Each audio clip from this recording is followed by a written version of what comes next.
I arrived here in the fall of 1982, and this was the dorm I stayed in, Simonson Hall. As a freshman coming to North Dakota State University, this was the only option I had for campus housing, was housing here on campus. And a lot of times when a person comes to college, the direction that they take oftentimes has a lot to do with the people that they hang out with.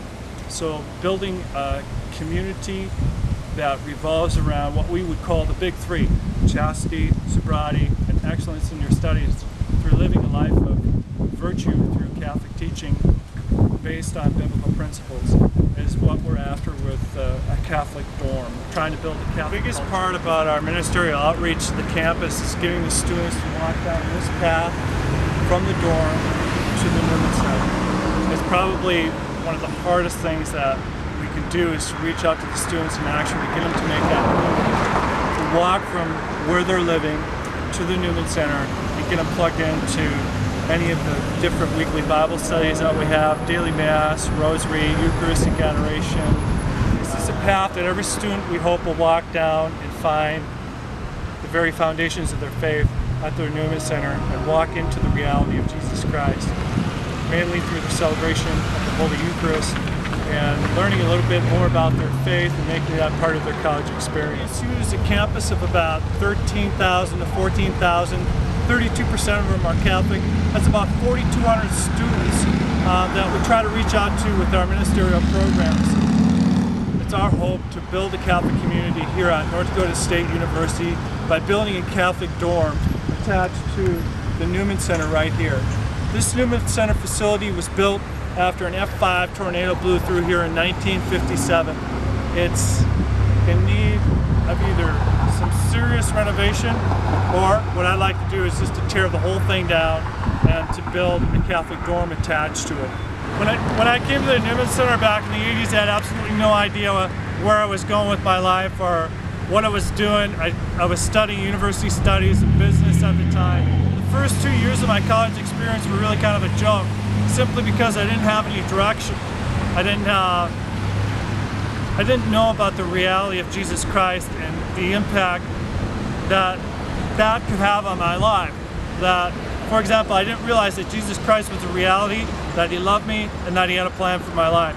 It wasn't until I took that walk down that trail, walked to this Newman Center, and started going to daily Mass, started going to confession. When I started going to confession, that's when my life really started to change. Then I started going to some retreats. Tech retreats are called. And I remember after I made my first tech, I found out that Jesus Christ was the reality, that He wasn't dead, He had a plan for my life. And from that moment on, I realized in my life that everything belonged to the Lord Jesus, including me. And it was here at this Newman Center, through attendance at daily Mass, going to confession. I was also a janitor here for a couple years, mopped the floors, vacuumed the floors, cleaned the place up, did the snow removal. It was through that experience here at my Newman Center that I discovered that I had a vocation of the priesthood. Now, it's this experience, this reality of Jesus Christ, that we want to bring to the students. And we think the best way to do that is through developing a Catholic culture and a Catholic community. We already have a Catholic community in place with what's called the St. John Bosco House. St. John Bosco House was started a couple years ago by one of our focus missionaries, Mr. Eric Clark. Eric Clark felt that the best way, again, to reach out and to really change the culture was to build a Catholic community. So what he did is he started the St. John Bosco House, which is six young men living in community with each other, devote themselves to prayer, service, and community. This very chapel was a place where I came into a very real relationship with the Lord Jesus Christ. And it's been one of the greatest joys and privileges of my priesthood to come back here as the pastor, to be able to give something back to this place where I received so much in terms of the reality and the joys and the beauty of our Catholic faith. Two, one of the greatest joys has been working with the students and watching them really come alive with the faith. When they join one of our focused Bible studies, when they make learning about the Catholic faith as part of their college experience, it's an amazing thing to really watch them take off. There are so many great young people out there who really just hunger for the truth and the beauty of our faith. And once they get it, they just take off. You would not believe the number of applications for the seminary that have come across my desk. Just in the past, I've been here for 3-4 years. I was assigned here in 2004. Since I've been here and since we've implemented focused ministries and started the St. John Bosco House, there's been 5 young guys who have joined the seminary. There's been 12 to 14 students who have come through the Newman Center who have become focused missionaries.